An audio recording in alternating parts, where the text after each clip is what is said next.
আসসালামু আলাইকুম। আশা করি ভালো আছেন।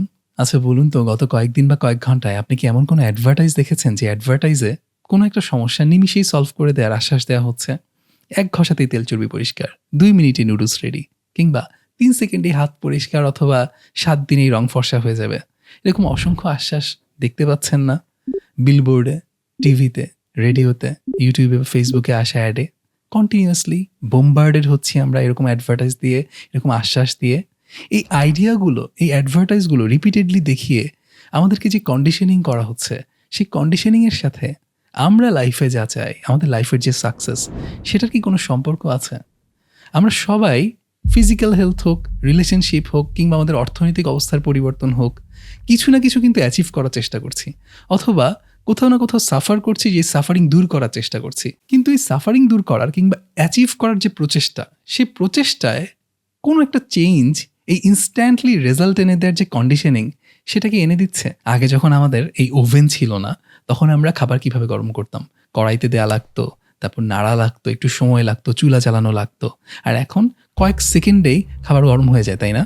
আমরা আমাদের লাইফের অন্যান্য সব জায়গাতেও এরকম কন্ডিশনড হয়ে যাচ্ছি। আমরা হোম ডেলিভারি চাই সব কিছু। এমনকি যদি দোয়াও করি আল্লাহর কাছে, ইমিডিয়েটলি কেন দেয়া হচ্ছে না, সেটা আমাদের খারাপ লাগে। আমরা হতাশ হয়ে যাই খুব দ্রুত। এই কন্ডিশনিংটা কিভাবে হচ্ছে? একদম শুরুতে বলছিলাম না, আমাদেরকে কন্টিনিউয়াসলি অ্যাডভার্টাইজ দেখানো হচ্ছে যে সব প্রবলেম খুব দ্রুত সলভ হয়ে যাচ্ছে।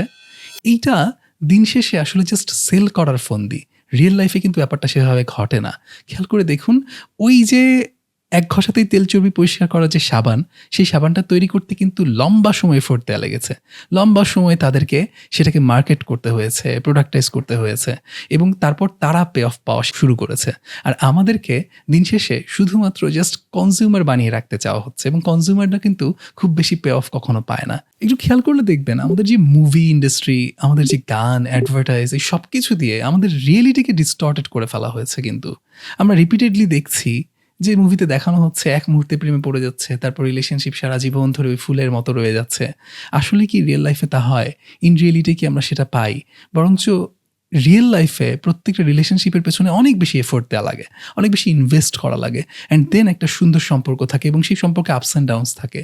সেটা কি কখনো অ্যাডভার্টাইজে বা মুভিতে বা গানে দেখানো হয়? বা কতটুকু দেখানো হয়?